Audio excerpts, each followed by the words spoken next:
Five, four, three, two, one. Fearlessness isn't a single action, but it's a lifestyle. So let's freaking go.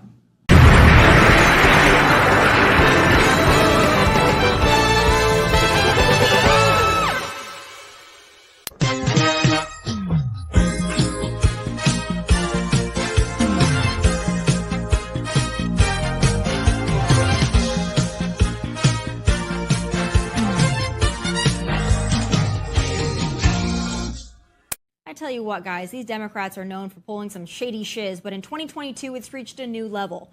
Whether it's the Democrats trying to convince the general public inflation is at zero, or that Democrats didn't want to defund the police, or that Biden created 10,000 million jobs, or that it was Democrats who wanted to reopen schools and the economy. I mean, damn, the fact gymnastics here are gold medal worthy. This is brazen. This is remarkable, really. Just listening to this BS makes me feel dumber. Which probably explains why Democrats keep getting elected, because they spew so much total crap, people become so desensitized, numb, and stupid to it, they keep checking the D box. D for dumb, D for devoid of common sense, D for Democrat. God save us. Shut up!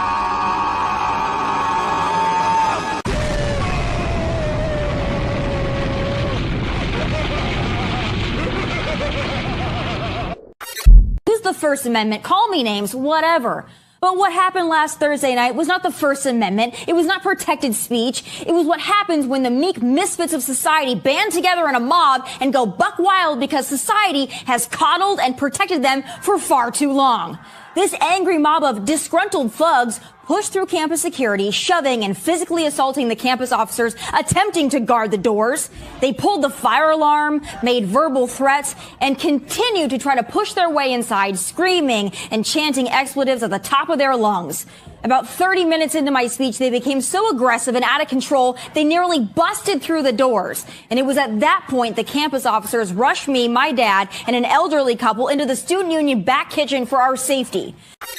It was so bad that New Mexico State Police, Albuquerque Police, and the emergency response team had to be called in. Not by the university, mind you. UNM did nothing, despite the fact they knew this mayhem was planned, knew it was getting more and more dangerous by the minute, and knew personal safety for me and the other students was at risk. They just didn't quite frankly give a damn.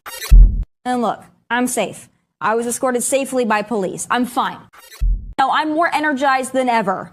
And you little twerps might feel high and mighty about what you did. I'm sure you sat in your mama's basement with your double masks on and felt pretty cool, but make no mistake, my green-haired friends, you didn't win.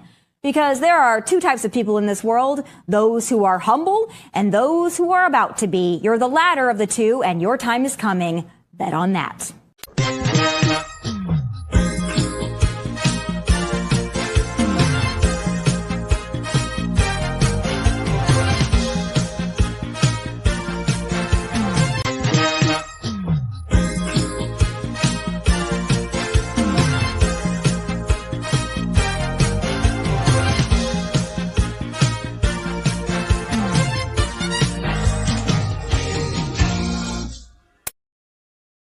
Contrary to popular belief, you can listen to and respect someone's point of view without absorbing it.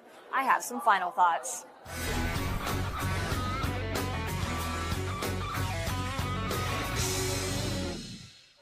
Folks, it's the week after midterms, and yeah, our country is divided, and yeah, it's getting worse. But here's the deal. I believe we do all want what's best for this country. We just have different ways of going about it, and that's fine. This political climate has driven us so far apart, we've forgotten how to agree to disagree. We've also been conditioned to steer clear of religion and politics, especially conservatives. The fear of discussing religion and politics has led to an inability to navigate difficult conversations about difficult topics. That needs to change. How the heck are we going to change anything if we don't step up and speak our minds?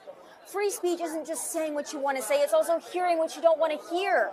And I've heard from countless people, particularly young people, who are afraid to say what they want to say for fear of being labeled, rejected, shunned, or even physically attacked. And that BS, it has to change.